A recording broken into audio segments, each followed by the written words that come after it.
Good evening, everyone. You are watching the Just Keep Up podcast, where we're one step ahead. I'm Kurt Johnson. This is Pete Zindros. We're excited to be back to you guys here on this Sports Monday, guys. It's going to be a great show. We have a lot to talk about, lots to get into. It's going to be a pretty big show, guys. Not going to lie, guys, it is a slow news day for sports, guys. There isn't much really going on. The exciting things we will cover, which is good, but it's going to be a little bit of a shorter episode today, guys. We have a longer show on Rumble tonight, guys, so go check us out. We usually don't do shows on Rumble on Mondays, but we have a big show, guys, on Rumble. There's been just things in the news, that's all I'll say, that we need to cover. And also, I'll be going over my viral clip, Knowledge is Satanic. I'll be going off on some of the people that decided that they wanted to comment on that on TikTok. So yeah, guys, if you're interested in any of that stuff, in my response, go check us out after you watch this video. But in terms of the video right now, guys, we have a lot to talk about, lots to get into. Our feature story tonight, we're going to be talking all about Joel Embiid. Reports say that he has been very irate with whoever leaked out the story of his teammate, Tyrese Maxey, calling him out, saying how he is late to everything, to anything involving the team, to whether it's the games, practices, team meetings, Bro, after the game, etc. Bro, can we cover him on Rumble? Yeah, guys. So he's been, that's going to be our featured story. As we know, Philly is now 3-13. The article that I'm going to read from you guys was when they were 2-12. So they actually have gotten worse since then. But we're going to talk about that. We're going to talk about the Lakers game, guys. The Lakers got shellacked against the Nuggets. We're going to talk about that. And then for the back nine of the show, guys, we're going to switch it to football. So we're going to be talking about the Chiefs and Panthers. The Chiefs won 30-27 in OT. And then how the Packers beat the Niners 38-10. And then, yeah, guys, and then that's going to be the show, guys. So before we get into it, I'm going to remind you to like and subscribe. Help us to impact and to reach as many people as possible. In addition to that, guys, follow us on Rumble, guys. Rumble.com, Just Keep Up Podcast. As I mentioned earlier, we'll be doing a show there. But I do want to clear some things up here on YouTube before we get started. I'm going to keep it a little bit PG. So I made a clip. As you guys know, we did a show, and the God Pill show. And, it got tons of views, tons of comments, tons of likes. But obviously, there's some things that people didn't like. And what they didn't like in there was that I mentioned that knowledge is satanic. Okay, I mentioned that knowledge is extremely satanic. And everyone started spazzing, bro. I mean, on TikTok, it has dozens of comments. And people were even making reaction videos on TikTok against what I was saying. And so this is crazy. So I do just want to back up my position a little bit before we start the show. Okay. So, as you guys know, okay, when I say knowledge is satanic, I'm not saying, for some of the people that think like, oh, so you're saying we can't have knowledge and all this other stuff. No one is saying that. But whenever you're judging something, you have to look at its origin. Okay, that's the only thing that can dictate what something actually means. Like we all know, for example, we all believe in spellcasting. We all believe we can say things over and over and then they can happen, right? So we all believe in spellcasting. And the reason why spellcasting works, or people call it manifesting, the reason why these things work is because we don't know its origin. But if you go back to its origin, some of it is satanic, some of it is of God. And when you break down its origin, the actual meaning of the word has significance. Meanings of words have significance. So when I'm talking about knowledge, okay, the origin of knowledge is satanic. As you guys know, the first people to walk the earth were Adam and Eve, okay? Adam and Eve, they didn't have knowledge. Like it says, they didn't know that they were naked. They didn't know anything. Okay. So the only thing that they had was wisdom and intuition. Okay. They had wisdom And then they also had intuition. That's what we were supposed to have. We were never supposed to have knowledge because we're flawed. And when you're flawed, you can misinterpret knowledge. You can, try to fixate knowledge and try to bend it into what you want it to be. Whereas wisdom or intuition, you can't bend it, you can't twist it, you can't do anything like that. It's just kind of, it is what it is to have wisdom and to have intuition. Okay. Quickly, guys, my second argument, right, is the serpent, when he tempted Eve, he offered her knowledge. He said, well, the serpent told Eve, why don't you eat this apple? It's really good. Here, have this apple, right? And, Eve goes, oh, well, I can't have that. God said it's not okay. The serpent says, no, God just doesn't want you to be smart like him. If you eat this apple, you'll have all the knowledge that he has. He's just jealous. Here, take this apple. Right? So, if the serpent, right, which is Satan, but if the serpent is offering something, probably it's satanic. It's probably not for us, right, guys? So that's the second thing. And then the last thing is the tree that they were not allowed to eat from inside the Garden of Eden was called the tree of knowledge. Okay? It was literally called the tree of knowledge. Okay? So if that doesn't prove that knowledge is satanic on its root, on its face, knowledge is satanic. So that's for all you haters out there that are saying, knowledge is not satanic, bro. Knowledge is satanic. But I want to move on, guys. I want to get into the show. So, again, guys, our featured story, Joel Embiid, a report came out last week that Tyrese Maxey challenged Joel Embiid during the team meeting that the players conducted. And they challenged Joel Embiid to start to show up on time to everything. He was late to games, late to meetings, late to the practice facility, late to other team endeavors.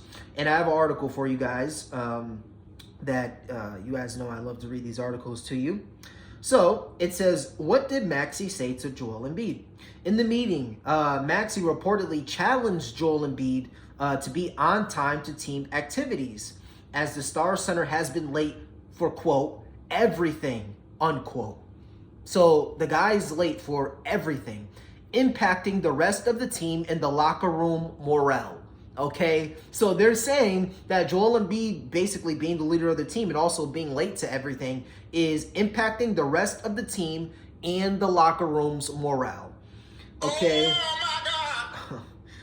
It says Maxey and Embiid, who have played for Philly since 2020, they have been involved in multiple things. They love each other. Obviously, the report goes on to say it's all love, it's all good. No one has an issue with Joel Embiid. But this was for Maxey to kind of challenge Joel Embiid to be on time, because they're noticing that Joel Embiid just doesn't really give the effort needed on and off the court for Philly to get to that next level. This is what Tyrese Maxey feels, that he's not giving the effort as the superstar, as the man, to get to that next level. So what's your take on this massive report and Philly being 3-13?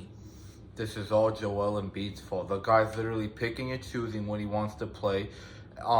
He's clearly mad that Tyrese Maxey called them out for being late and irresponsible to everything. And now he's saying he wants to find the reporter that leaked this conversation because he was mad about it. Like, bro, what are you going to find a reporter to do? To try and maybe punch him in the face or shove him again so you can have more excuses to not play? Like, bro, you're just I'm just going to say it. I don't even care that we're on YouTube. You're a softie, Joel Embiid. You are a straight softie. Like, I don't give a fuck. You are a straight softie. You act like a freaking woman. You are no leader of men.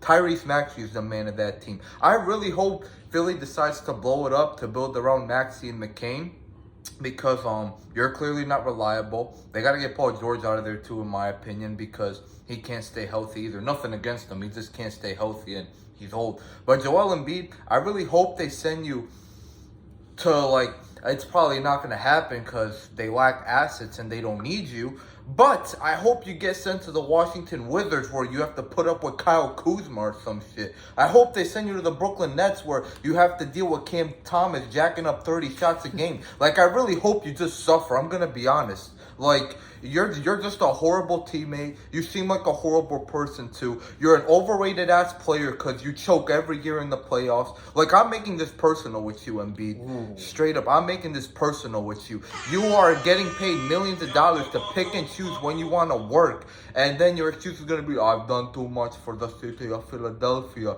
No.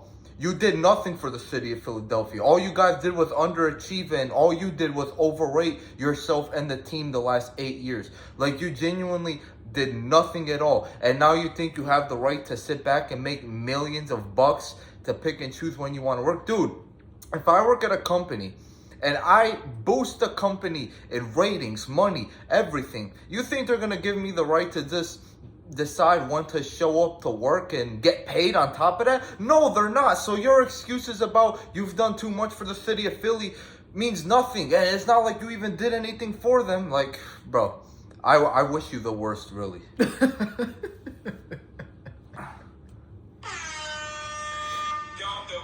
Okay. All right. So, yeah, my take on this story, guys, is, Joel Embiid, as I said, 2 weeks ago, we had this debate. As I said, you said it was Kevin Durant, but I said Joel Embiid was the weakest superstar in sports, and this continues, okay? He was, quote, irate, unquote, that this story has been leaked. Now, guys, as you know, everything in the facility can be leaked. As we know, Aaron Rodgers and the Jets, someone low-level management had a conversation about the Jets benching Aaron Rodgers. We now know today that the team, Woody Johnson, the coach, everyone has basically denounced these comments and said they're not real. This is not what management or coaching feels like. But we all know anything that's talked about in the facility can be reported. That can happen.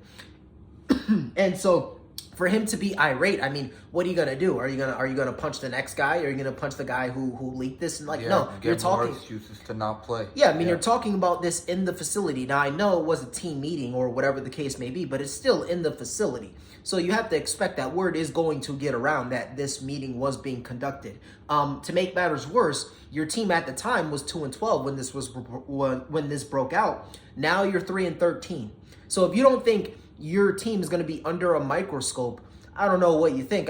If you don't want the target on your back, you guys have to play better. Now, I know the trio between Tyrese Maxey, Paul George, and Joel Embiid, I know they haven't played a game yet together, but whose fault is that? That's not anyone else's fault besides theirs. So we're going to report it how we see it. We're going to call it how we see it. And how we see it is, and even this is how Maxey feels because he's the one to call out Joel Embiid. And they said that they felt like this was affecting the team's morale. So it's like it's not only a Joel Embiid thing. This is trickling down to the superstars, trickling down to the coaching staff, trickling down to the role players. This is becoming a big issue in Philly fast. And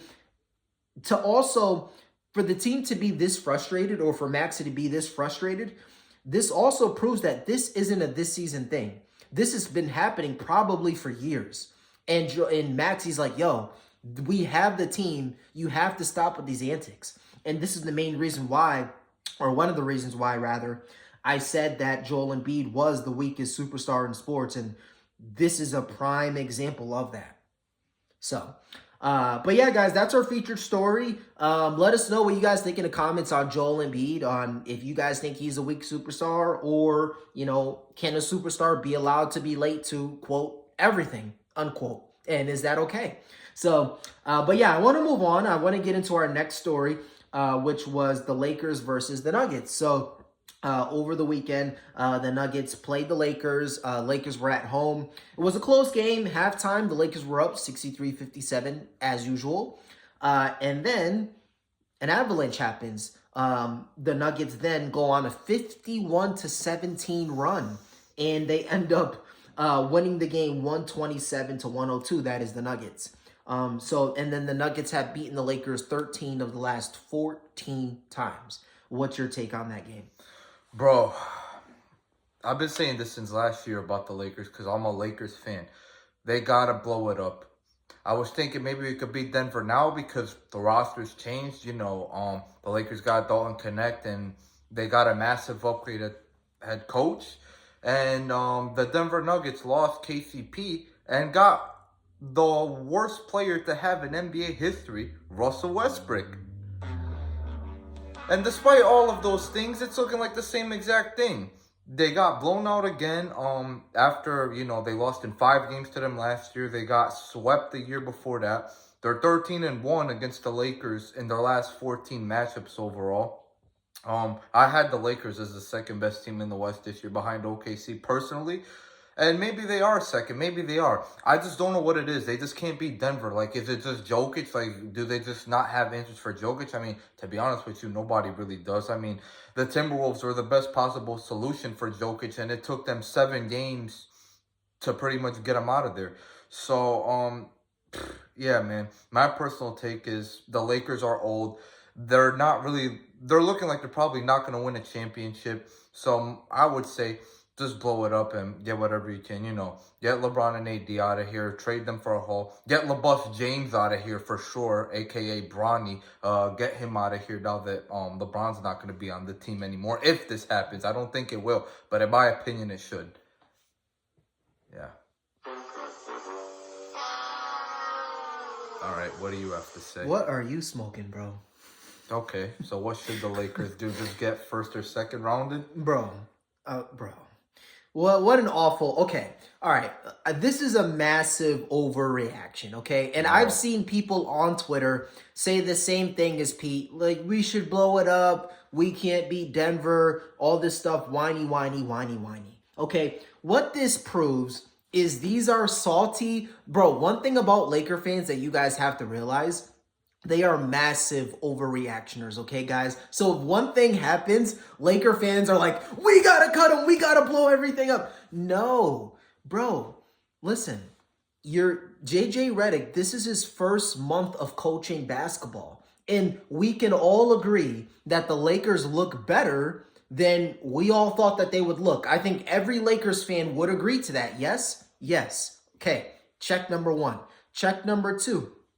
This was the first meeting that JJ Redick got to meet with the Nuggets. And now JJ, we know he's a film genius, okay? He can look at film. He can say, okay, I can maybe tweak this, tweak that, tweak this, tweak that. One thing about JJ Redick, and this is what I'll give him, he knows what to do, when to make adjustments. JJ Redick knows when to make these adjustments. If the Lakers would have gotten blasted like that in the first half, I think they would have probably came back. But because they were doing okay in the first half and then turned it up, that never gave JJ Redick a chance to make any adjustments because they were doing well. And then in the second half, they got freaking blasted. And I mean, if you don't believe me, just take a look. The game the Lakers played against the Suns 2 weeks ago, they were down 25 in the first half, and then they came back to win that game. So JJ Redick proved like he's a guru when it comes to tape, when it comes to making adjustments, which is something that the Lakers struggled with against the Nuggets. The last 3 years, they struggled with making adjustments. JJ is a coach that does not struggle with making adjustments. So I think if the game went a little differently, if the Nuggets had dominated in the first half, JJ would have turned it around and made it an interesting game in the second half.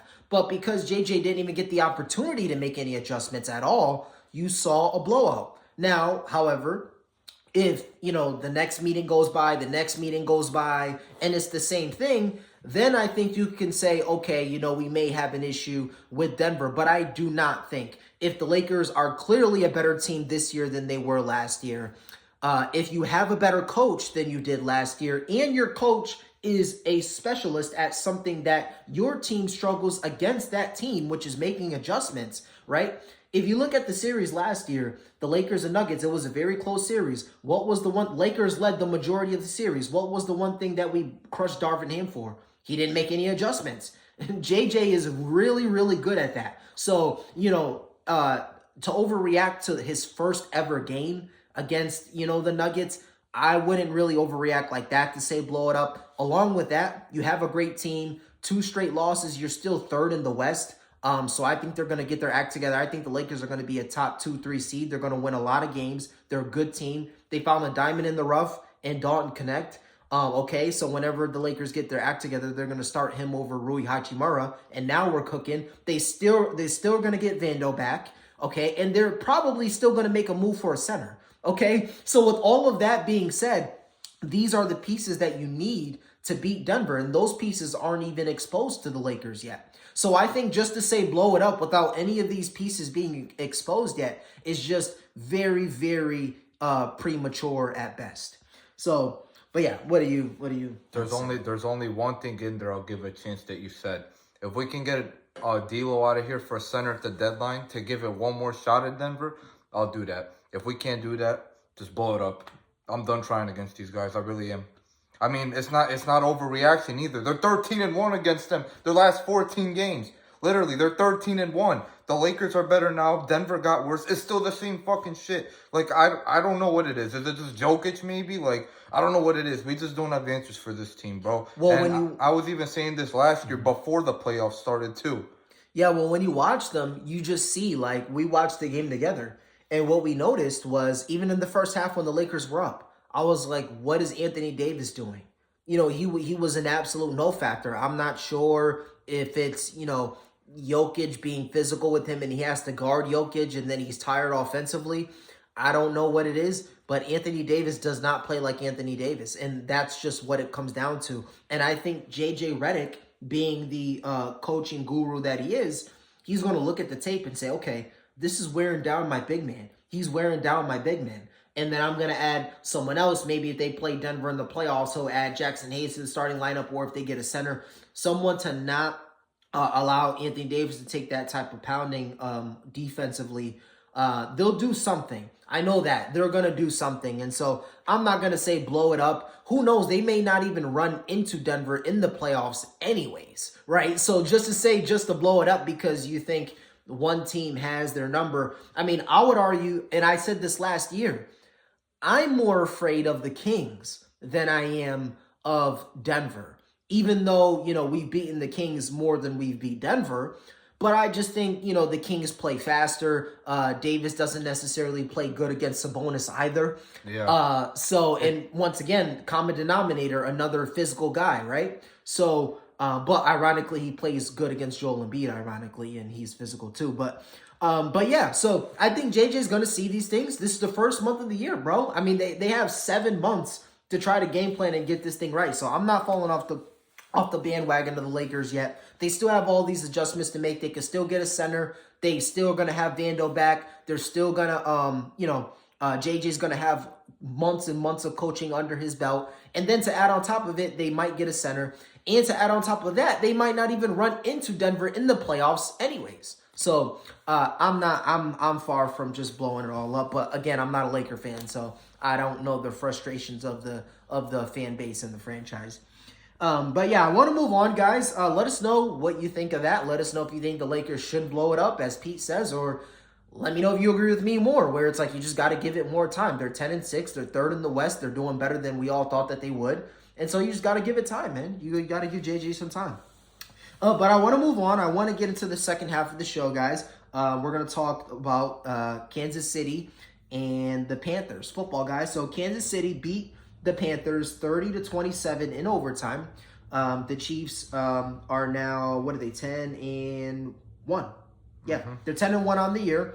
The Panthers, obviously, we all know they suck. But Bryce has been looking a little better. But what's your take on that game and those two teams? Same old Kansas City Chiefs. Struggling against bad teams, hardly getting by, having a little bit of luck go their way, and they win the game. They are cooked. They're going nowhere. As I've been saying all year, the Chiefs are done. So even though they won the game, they're done? Yes. Okay. This is one of those games where even though it's a win, it's an L. Okay. This is one of those games. Okay. Yeah, I mean, I disagree with that. I think that if you're a fan out there, whether you're football or basketball, you understand the term trap game. And this is exactly what it was. You had a tough game against Buffalo. Now, you're going against the Panthers. Was by definition a trap game. This was a game that they should have lost, okay? And they found a way to win. A struggling Panther team who are on their last breath versus the Chiefs' winning streak is now over. They just played a tough game against Buffalo. Spirits are a little low, things like this. This was the definition of a trap game. And so for them to stick together to find a way to win this game again, that shows resiliency, that shows toughness, that shows strength. And I think you're going to see all of these close games. I don't think you're going to see it rear its ugly head in the end. I think it's actually going to do the opposite. I think the Chiefs are going to be very calm in these one-score games because they've been winning them all year. I'd be more concerned with Kansas City if they were blowing teams out and then they get into the postseason because blowouts aren't coming. They're going to be grinded out. They're going to be, they're going to be edgy. They're going to be chippy. And so because they're winning all of these games like this, I don't have an issue with them at all in the postseason. But I want to move on, guys. I want to get into our last topic for the day, which is my favorite team. The Green Bay Packers beat the 49ers 38-10. The Packers are now 8-3, and they're third in the NFC. So shout out to the Packers, man. We haven't talked about my team much all year. But the Packers are 8-3. We look good. We're just unfortunately not the best team in the division. And then the 49ers fall to 5-6. With most of the Avengers there. So what's your take on those two teams in that game? Yeah, I mean, the 49ers are 5-6, last in the division. I don't know why, but for some reason, ESPN, I saw this stat, ESPN gave them an 18% chance at making the playoffs when the first seed in their division is 6-5. They're literally one game away from being tied for the best record in the division. So I don't know why they ranked the chances that low. What I do want to say is that I still think they will make the playoffs and try and make a push to get back to the Super Bowl as they did last year. I think they'll try. I don't think they'll make it. I think the Lions are going. But yeah, that's just what I think is gonna happen. It's obviously a very tough division. I mean, you got two teams at 5-6, two teams at 6-5. For years, we've been arguing that the NFC West is probably the toughest division in football for probably like the last 5 to 10 years, I'd say. Yeah, it's the toughest division. I do think the 49ers are going to get in. It's the second toughest. NFC North is the toughest by far. Yeah, well, if not, it's up there, though. It's up there. That's what I'm saying. It's up there. It's up there. But yeah, the Niners clearly need Brock Purdy back. That guy, Brandon Allen, did not start a game since 2021, and he is dog shit. Like, they straight up sucked. Like this guy has Kyle Shanahan, the genius, offensive line, Christian McCaffrey, Deebo Samuel, and you score 10 points all game? 10 points all game? Like, that guy is atrocious, dude. They need Brock Purdy back ASAP. That's just all I have to say. Yeah, man. So my take on the Niners, man, I still think they're going to be one of the better teams in the last couple of weeks during the season. And if they make the playoffs, they're obviously a team you don't want to run into. They have probably, people were saying last year, the best running back in football. He's up there. He's top 3. If you want to say Saquon, he had a big 255-yard game last game. So shout out. I hate saying this, but shout out to the Eagles as well. Shout out to the Eagles. Shout out to them. They're either 8-2 or 9-2. But they're playing really, really good football. Saquon had 255 yards last game. Why don't you like the Eagles? Well, it's not that I don't like them, but I think that they're really overrated. But that's kind of not a good statement to say right now. Not a credible statement to say, at the least, because of how well they're playing. And I don't like Jalen Hurts. But yeah. Cost me a lot of money. But yeah, so shout out to them. They're playing really good football. But outside of Saquon, if you want to say Derrick Henry, but outside of those two, you're going to give it to Christian McCaffrey, okay? Mm-hmm. So they'll be fine, man. If they make it to the postseason, they're going to be dangerous. But after this year is what I'm worried about, because they're going to have to pay Brock Purdy, and you're going to have to let someone go, because you can't pay every single Avenger. You're going to have to get rid of somebody. And it's probably going to be Deebo. And not to mention that Christian McCaffrey is getting up there. I mean, he's 28 right now. He's going to be 29 next year. He's dealt with a handful of injuries in his career. I mean, who knows, bro? This could possibly be the last relevant season he potentially has before he falls off that cliff. I mean, I know it's only been 3 games, but he doesn't look like he was last year, which is logical, you know. Yeah. I mean, he was out 8 weeks. He's still working his way back from injury. But I think eventually, though, within like the next 2-3 weeks, he'll get back to where he was, I feel like. But yeah, I mean, there's no guarantees for next year, though. I mean, he's going to be 29. Who knows? This might be your best chance to win, honestly. And to top it off, you have Brandon Ayuk out for the year, and you also just paid him. I don't know, man. The Niners are going to have to figure something out. Try and win now, because this is probably their last best chance to get it done. Yeah, I mean, for sure. I mean, it's written on the wall for them. They have to get it done. So, but yeah, Kyle Shanahan's a great coach. I think he's a top 2 coach in football. And I think, I think they have a good team. They got to pull it together, get healthy down the stretch, and go on a final run. But yeah, guys, I want to move on. I want to end the show. We went over a lot, guys. Even though it was a slow sports day, we gave you guys the best content available, okay? I firstly went over my knowledge is satanic rant, okay? And guys, if you want more of that, right now, Just Keep Up Podcast, I'm going to go off on some of the people that made response videos, okay? So you're going to love that. Me and Pete are going to troll those fools, okay? So we went over that. We went over our featured story, which was Joel Embiid was, quote, irate, unquote, with whoever leaked the story of the meeting where Tyrese Maxey, quote, challenged, unquote, Joel Embiid to start coming to team events on time. And that's anything with the team, practices, games, meetings after the game, etc. Just anything involving the team.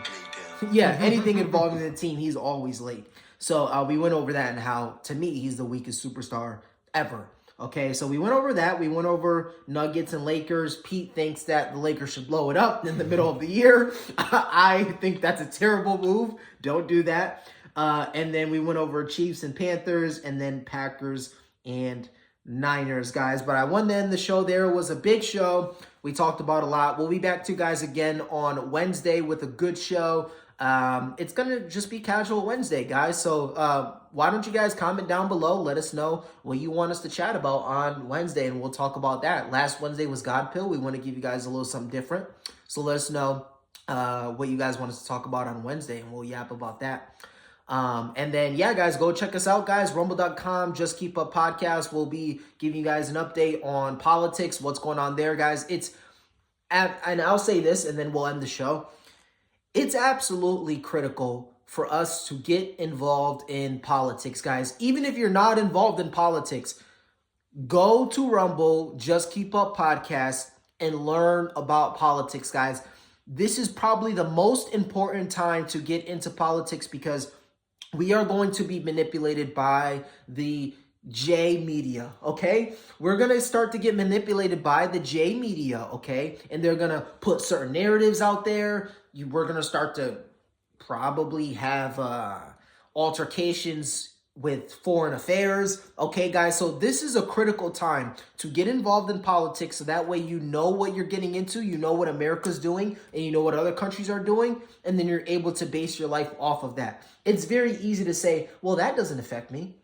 Well, we're going to talk about it on Rumble, but now it's actually starting to affect us. And more than affect us, we're now starting to be at the center stage of this stuff. So just 2 years ago, people were saying, well, that war, it's not my problem. Why would I deal with it? Well, now guess what?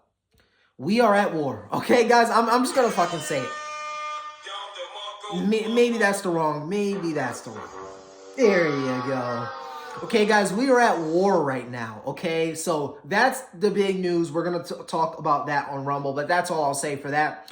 I'm going to remind you guys, if you haven't already, please like and subscribe. Help us to impact and to reach as many people as possible. And then, like I say, guys, I know I keep saying it, but rumble.com, Just Keep Up Podcast. Give us a follow there. Other than that, guys, we'll talk to you guys again on Wednesday. Casual Wednesday, guys. Yeah. All right, guys. Peace.